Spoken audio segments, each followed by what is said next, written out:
ujye wibuka umuremyi wawe mu minsi y'ubusore bwawe, iminsi mibi itaraza n'imyaka itaragera, ubwo uzaba uvuga uti sinejejwe nabyo.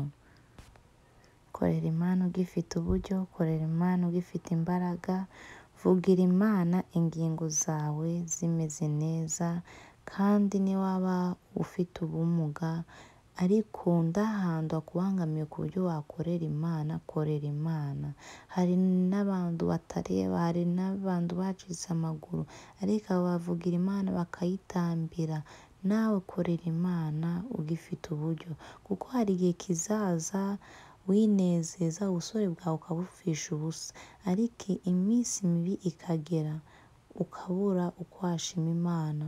Murareba ino foto, uyu mukecuru akiri umukobwa yari afite imbaraga, yari afite gukorera Imana kwinshi, ariko mu myaka ye ntawe yatambira Imana, ntabwo yakoma amashyi. Korera Imana nshuti yanjye ugifite uburyo, kuko iyo minsi mibi izaza utabasha kuvugira Imana, utabasha gusoma Bibiliya, utabasha kuvuga gukomera kw'Imana. Korera Imana ugifite uburyo, kandi uyikorere utarebera ku bandi, utavuga runaka arandeba. Ndube umuntu mwiza ureba abantu bakugarije. Korera Imana mu bwihisho imbonangubone, ube wa mukristo nyakuri. Rero korera Imana bigishoboka kandi ufite uburyo, kandi niyo wakinezeza ugakora ibyo byose, wibuke ibyo byose ngo bizatuma ngo Imana igira ute igushyira mu rubanza. Inshuti z'umusaraba mbifurije gukorera Imana mugifite uburyo. Murakaza neza ku muyoboro wa Igetsimani. Imana iguha umugisha, gumana natwe.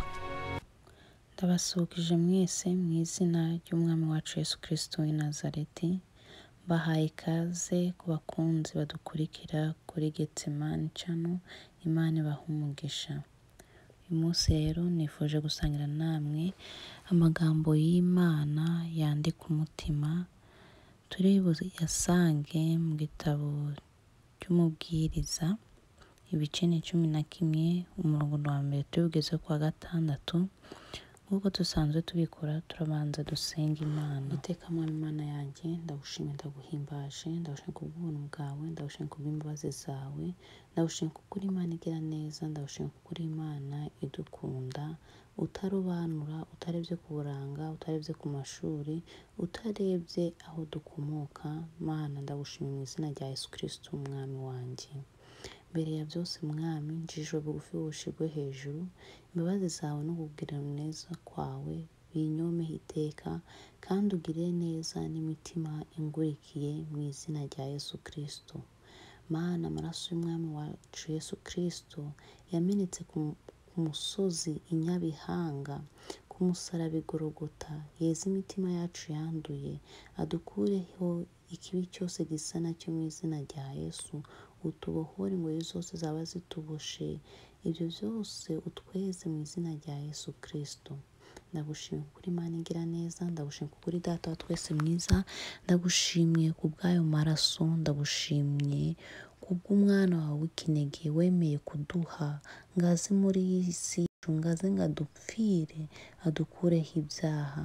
Mwami Yesu ndagushimiye, Mwami Yesu ndaguhimbaje kubw'urukundo watweretse ku musaraba i Gologota. Mwami Imana ikomeye, Imana igira neza, nkweretse aya magambo Data wera tugiye kuganira n'ubwoko bwawe. Ndakwinginze Data wera, aba ari we unyobora, umwuka wawe wera aganze, umwuka wawe wera aba ari we ugaragara. Data wera ngembure mu izina rya Yesu Kristo. Icyubahiro kibi cyawe ibihe byose n'iteka ryose. Mwami Yesu, weretse imitima iri bukurikire aya magambo, Mwami ubasobanure kuruta uko njye nabasobanurira, kandi nanjye ndaba ari njye usobanura, umwuka wawe wera ari we usobanura mu izina rya Yesu. Abadasobanukiwe basobanurire, kandi Mwami ni weho wo kubemeza. Ndakwinginze komeza uganze, komeza wiheshe icyubahiro. Mwami reka icyo umwuka abwira ubwoko bwawe bacyumvire kandi bagikore. Ndakwinginze komeza ubane nanjye, komeza ugire neza ubwoko bwawe budukurikiye. umugisha utangwa nawe uboneke kuri buri wese. Niko nzanize mu izina rya Yesu Kristo w'i Nazareti, amen. Imana ishimwe kubw'uyu mwanya yongeye kuduha, kubaramutse Imana ishimwe, kandi n'abiriwe amahoro Imana ishimwe. Reka dusome amagambo y'Imana mu gitabo cy'umubwiriza, igice ni icya 11 umurongo wa 1 kugeza ku 6. Reka dusome mu izina rya Yesu Kristo. Umutwe w'amagambo uravuga ngo kora ibyiza ugifite uburyo. Umurongo wa 1 uragira ati: nyanyagiza imbuto yawe ku mazi, kuko igihe nigisohora uzayibona hashize iminsi myinshi. Ubigabanye 7 ndetse n'8, kuko utazi ibyago bizatera ku isi ibyo ari byo. Umurongo wa 3: iyo ibicu byuzuyemo n'imvura biyisandariza ku isi, kandi igiti iyo kiguye cyerekeye ikusi cyangwa ikasikasi, aho kiguye niho kiguma. Umurongo wa 4: uhora yitegereza umuyaga ndabiba, kandi uhora areba ibicu ndasarura. Uko utazi inzira y'umuyaga iyo ari yo, cyangwa uko amagufa akurira mu nda y'utwite, niko utazi imirimo y'Imana ikora byose.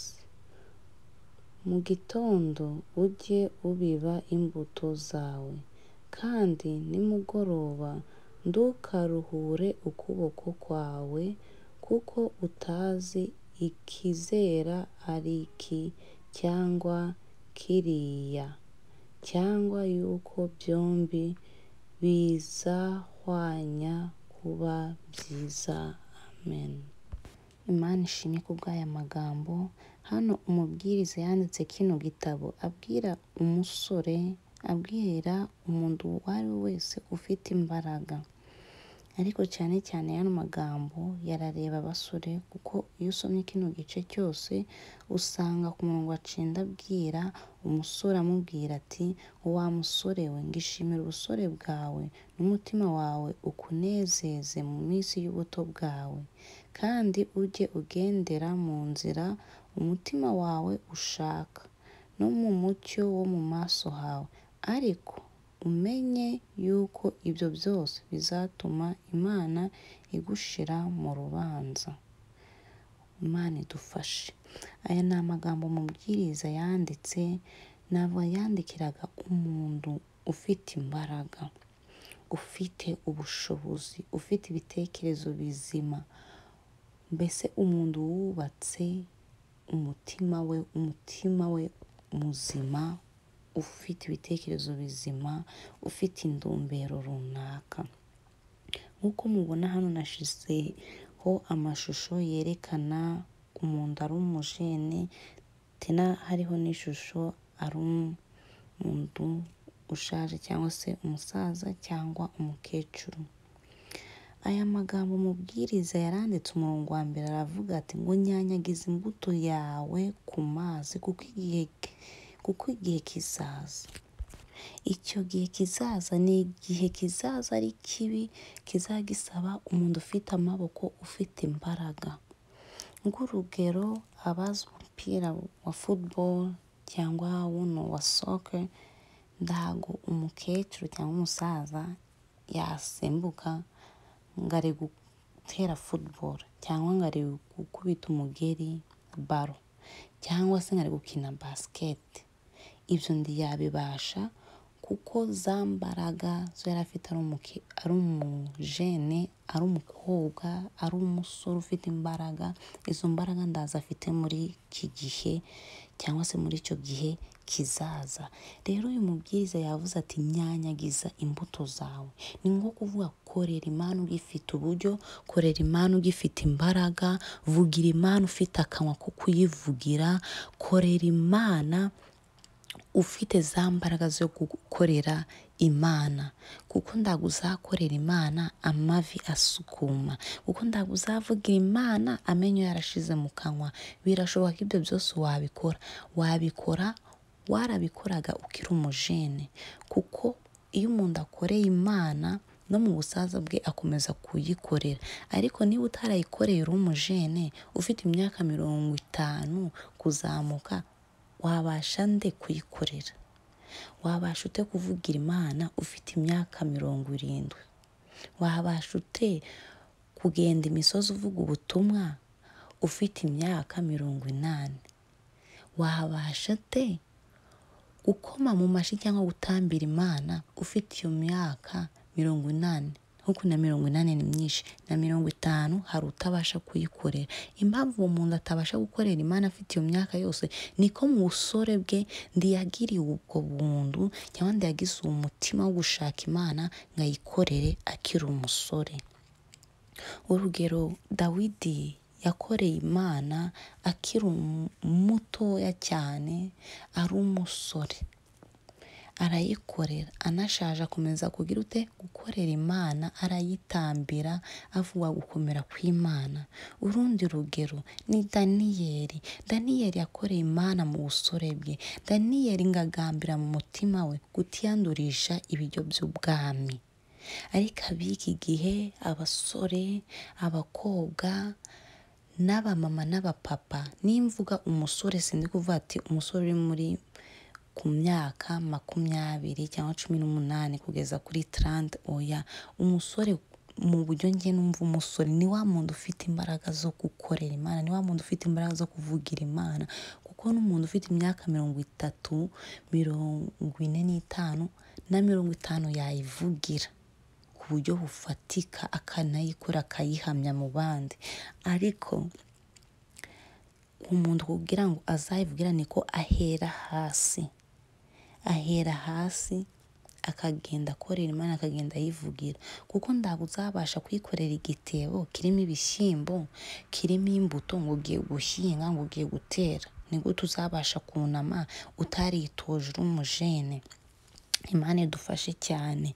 Rero nk'uko nababwiraga, Daniyeli nawe yakoreye Imana mu busore bwe. Yagambiriye kutiyandurisha ibiryo by'ubwami. Yagendeye imbere y'Imana, agendera mu maso h'Uwiteka, kandi Imana imukoresha imirimo n'ibitangaza, imukoresha imirimo itangaje. Noneho n'ikigeretseho, iyo mirimo imukoreshereza mu gihugu kitari icye.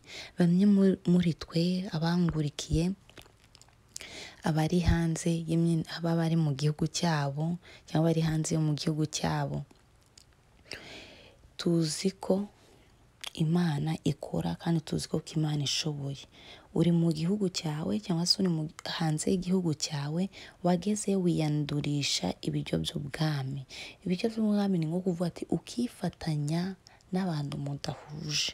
Waba uri umukristo ukicarana n'abapagani, ukagendera mu nzira z'abapagani, mu biganiro by'abapagani, ugakora imirimo y'abapagani. Ibyo ni ibyo kwiyandurisha by'ubwami. Cyangwa se ugahindura ingendo. Wabaga uri umukristo ugahindura imvugo, ugahindura imyambarire. Ariko Daniyeli yakomeje kuba umukristo. Ageze mu gihugu cy'i Babuloni yakomeje kuba Daniyeli, wa wundi wari ukoreraga Imana. N'igihe kigeze gikomeye akomeza kuyikorera. Uyu musore yakoreye Imana mu buryo butangaje. Ikigeretseho gikomeye niko yakoreye Imana mu gihugu kitari icye. Muri icyo gihugu cyose bamenya ko Daniyeli asenga Imana. Bamenya ko asenga Imana nyakuri, Uwiteka Nyiringabo, ya Mana ikomeye, ya Mana yaremye ijuru n'isi, irema ibyuzuyemo byose, ya Mana yatanze umwana wayo Yesu Kristo. Igihugu cya Babuloni cyose kimenya ko Daniyeli asenga Imana nyakuri. Rero bene data, icyo nababwira abari hanze y'ibihugu, abari mu bihugu byabo, niko twakitwararika tukaba abakristo. Ukaba umuntu ushima Imana, ukanezeza Imana, were kwiyandarika mu bitahesheje Imana icyubahiro, were kugenda mu nzira zidashimishije Imana. Na Daniyeli yakomeje gukorera Imana, kandi ngo tena Daniyeli na bagenzi be bakomeza guhesha Imana icyubahiro, banga gupfukamira Bayali, banga gupfukamira igishushanyo. Baravuga ati ngoya, ntago bishoboka, nushaka kutwica ukora ibyo ukora, ariko nadupfukamira iki gishushanyo kibaje. Babwiraga umwami Nebukadinezari. Natwe muri ibi bihe reka duhaguruke dukorere Imana. Basore bakobwa muze dukorere Imana, babyeyi muze dukorere Imana, bana muze dukorere Imana, kuko Yesu yaravuze ati mureke abana bato bansange, kuko ubwami ari ubwabo. Bene data, reka dukorere Imana, dukorere Imana bigishoboka, nguko umutwe w'amagambo wavuze, kora ibyiza ugifite uburyo. Ntabwo uzakorera Imana utagifite imbaraga, ntabwo uzakorera Imana ibyo utitoje.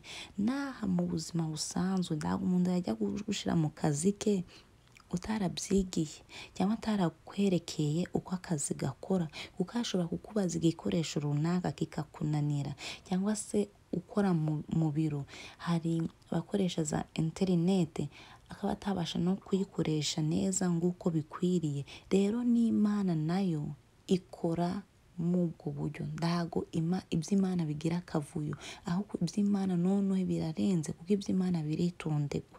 Imana idufashe.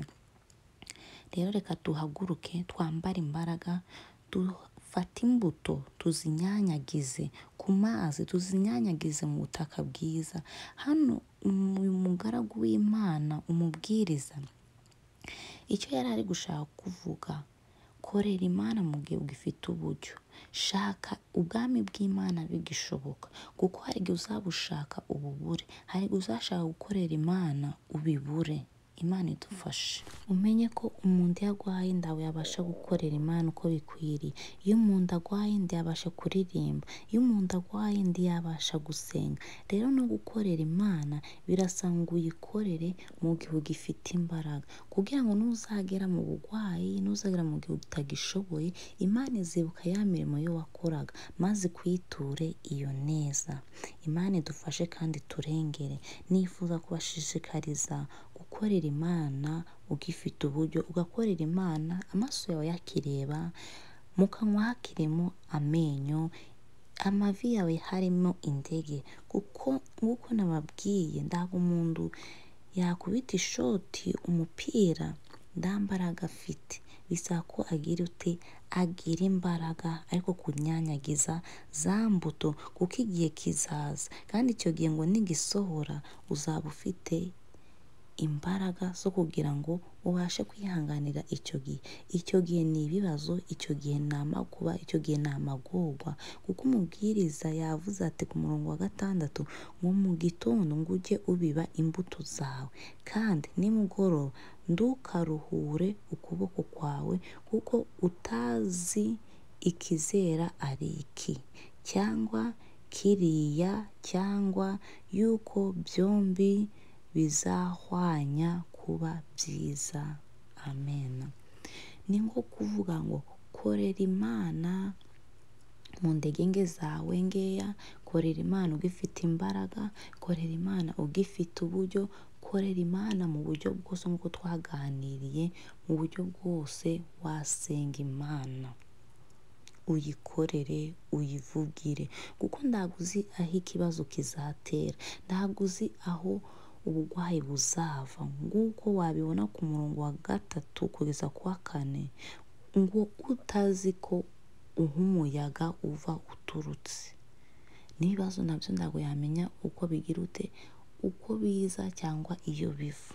Kandi ku murongo wa 3 niho havuze ngo ngiyo ibicu byuzuyemo n'imvura biyisandariza ku isi, kandi igiti iyo kiguye cyerekeye ikusi cyangwa ikasikasi, aho kiguye niho kiguma.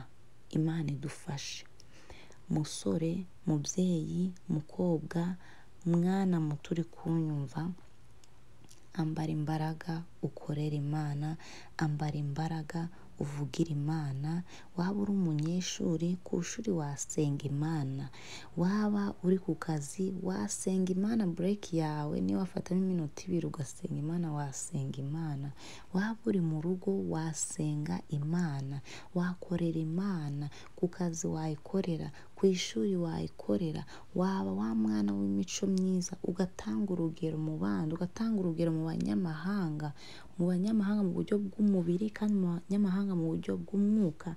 Umunyamahanga mu buryo bw'umwuka ni umupagani, niba abandi batazi Imana uberera imbuto, bavuga ati uriya mwana yubaha Imana, uriya mubyeyi yubaha Imana, uriya mupapa yubaha Imana.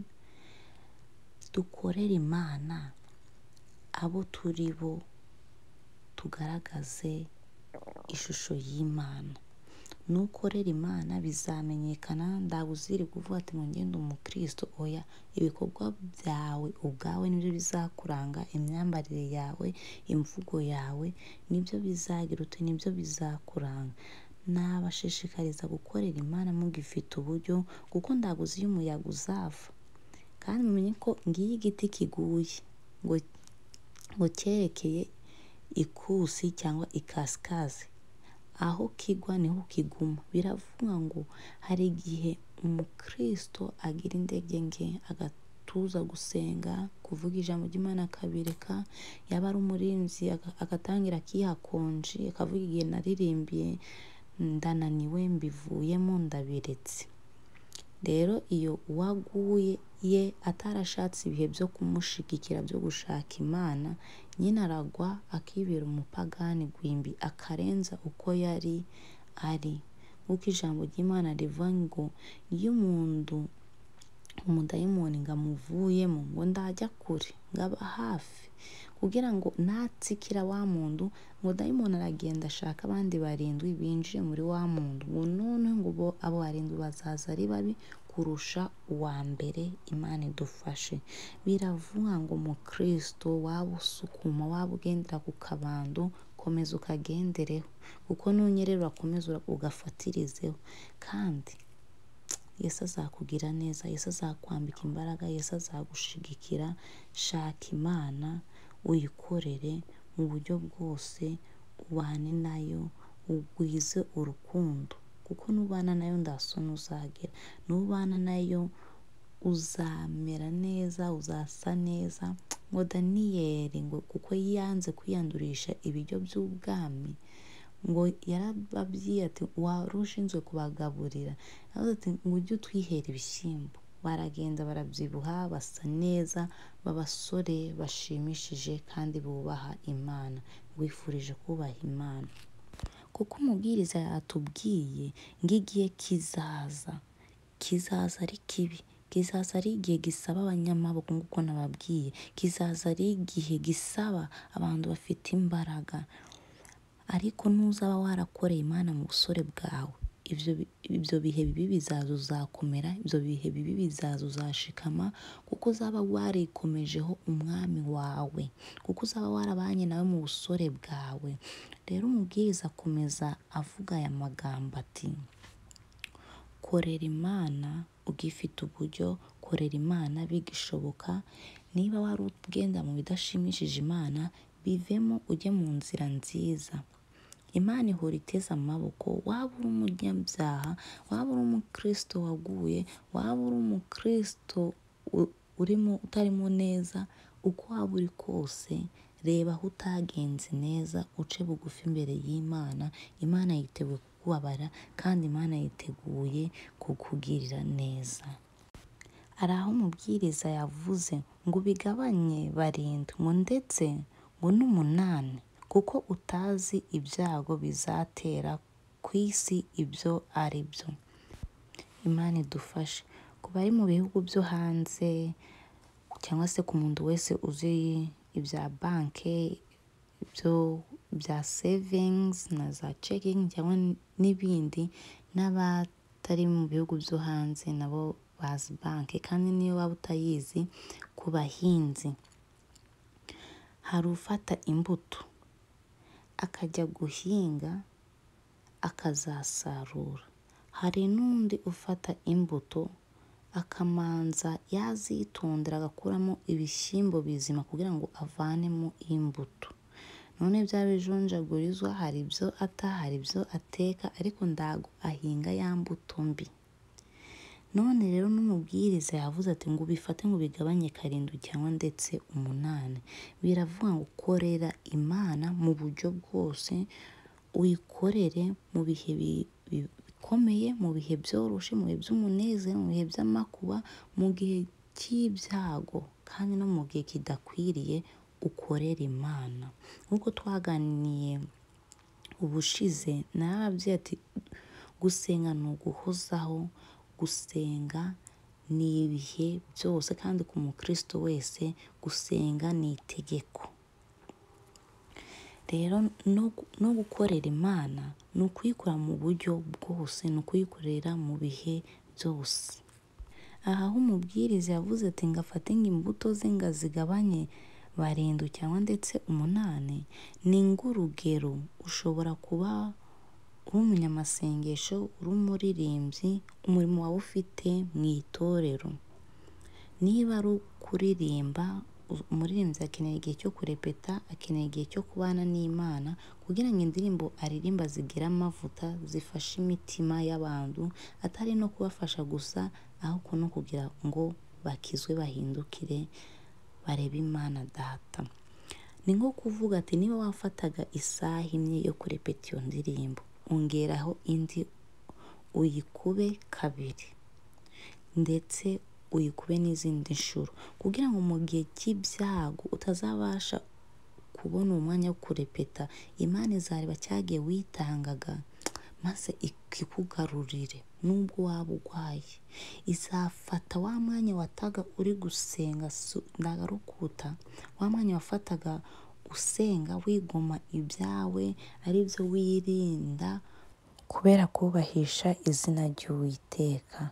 Nk'uko nahereye mvuga Daniyeli mu busore bwe yubahishije izina ry'Uwiteka. N'ikigeretseho nakunze kubivuga, yubahisha izina ry'Uwiteka mu gihugu kitari icye. Hari benshi Uwiteka yagiriye umugisha, hari benshi Uwiteka yaturengeye, nanjye ndimo Uwiteka yangiriye neza. Ugasanga ubusore bwawe bufishije ubusa, ugasanga ubusore bwawe nduhesheje Imana icyubahiro, haba ari na famiye nayo nduyihesheje icyubahiro, no ku giti cyawe ubwawe ndiwihesheje icyubahiro. Simvuze ngo wihimbaze cyangwa uhimbaze umuryango wawe, kuko icyubahiro ni icy'Uwiteka Nyiringabo. Ariko reka ubusore bwawe bube ubusore bushimishije amaso y'abantu, kandi bushimishe n'Imana. Ugendere mu nzira y'Uwiteka, wibwire amategeko y'Uwiteka, wibwire inama z'Uwiteka, ugendane n'Imana. Ngo Enoki yagendanaga n'Imana, Imana imwishimira, ngo bituma ajya mu ijuru adapfuye. Rero Daniyeli nawe yakoreye Imana, ayikora mu gihe kigoye, mu gihe kidashimishije amaso y'umwana w'umuntu, kuko Daniyeli yahuye n'indambara, ajya muri gereza, ahura n'ibibazo, ariko kuko yagendanye n'Imana, Imana iramutabara, Imana iramurengera, bamuha indare bazi ko ziramujya, ngo nazo ziratinya.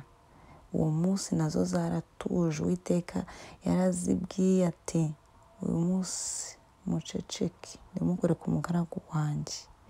Kubera iki? Kuko yakoreye Imana ari umusore. Za mbaraga zo nababwiraga, gukorera Imana ufite imbaraga, hari kugera mu kaga zikagutabara.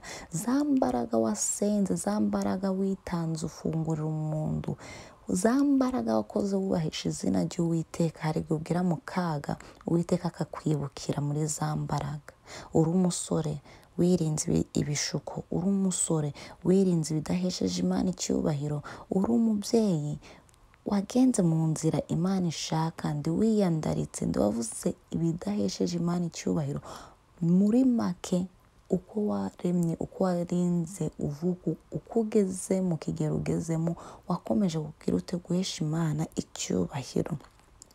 Na Daniyeli yahesheje Imana izina ryayo icyubahiro. nifuza gusoreza ku magambo ya Daniyeli igice ni icya 9 umurongo wa mbere turi bugeze ku wa 5.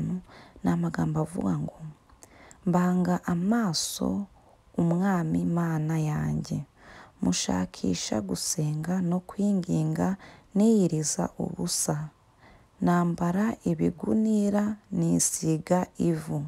Ku wa 4, senga Uwiteka Imana yanjye, nyaturira ndi Nyagasani Mana nguru y'igitinyiro, ikomeza gusohoza isezerano no kugirira ibambe abayikunda bakitondera amategeko yayo.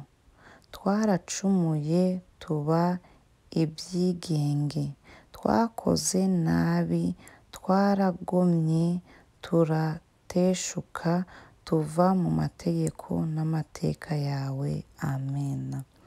Yano ni amagambo Daniyeli yavugaga, cyangwa se nava ni isengesho rya Daniyeli. Ubwo Daniyeli yaturiraga ibyaha by'ubwoko bwabo.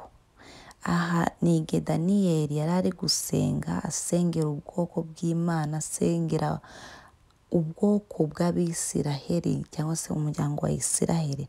Nanjye uyu mwanya nifuzaga ko aho waba uri wafata byibura n'iminota 5 ugasenga Imana, ukaturira urugo rwawe, ukaturira ibyaha by'ababyeyi bawe, by'abavukanyi bawe, nawe ubwawe ukiyatura ukavuga ati Imana umbabare kandi umbabarire n'ibyaha by'inzu ya data. Waba uri umubyeyi, bwira Imana umbabarire, ubabarire umutware wanjye n'abana banjye.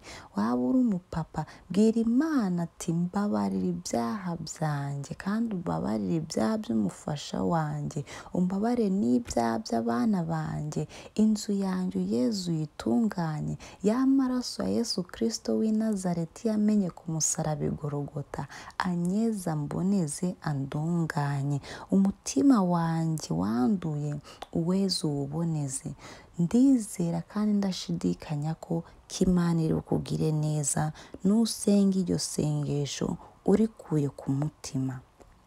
Fata umwanya wo kwingingira urugo rwawe, fata umwanya wo kwingingira nk'uko twasomye, kora ibyiza ugifite uburyo. Ntabwo uzasengera umutware wawe ibibazo byararenze, ntabwo uzasengera umutware wawe cyangwa se abana bawe bitagishoboka.